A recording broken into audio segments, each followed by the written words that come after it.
Yurduma cənnətdir deyir hamı, bizə hər sərvət zinətdir deyir hamı. İstəyirsənsə əgər ömrü firavan sürəsən, gələsən sən bu gözəllikləri gözlən görəsən.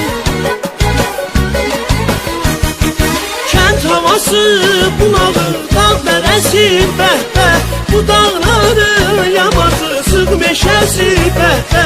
Kənd havası bunağı, dağ dərəsi bəhbə, bu dağların yamacı sıx meşəsi bəhbə. Bir dəfə kim gəlsə qonaq, bir də gələr görsün, hər adamı valeh edir mənzərəsi bəhbə.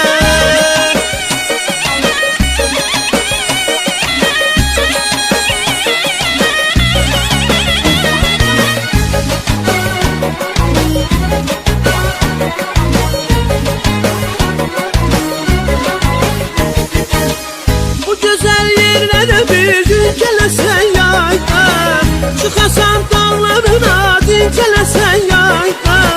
Zövq alıb duysan əgər dağda tütək səslərini, artırarsan ki həyata yaşamaq hisslərini. Kənd havası bulağı, dağ dərəsi bəhbə, bu dağların yamacısı meşəsi bəhbə. Kənd havası bulağı, dağ dərəsi bəhbə, bu dağların yamacısı meşəsi bəhbə. Bir dəfə kim gəlsə qonaq, bir də gələr görsün, hər adamı valeh edər mənzərəsi bəhbə.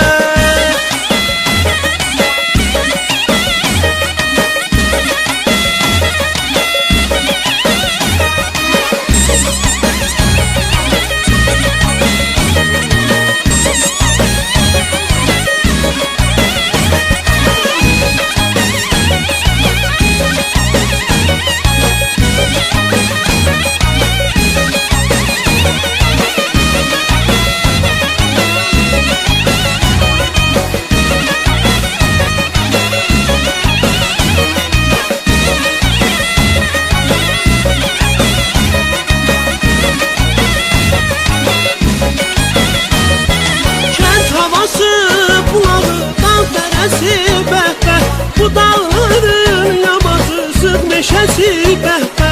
Kənd havası bulağı, dağ dərəsi bəhbə, bu dağların yamacı sıx meşəsi bəhbə.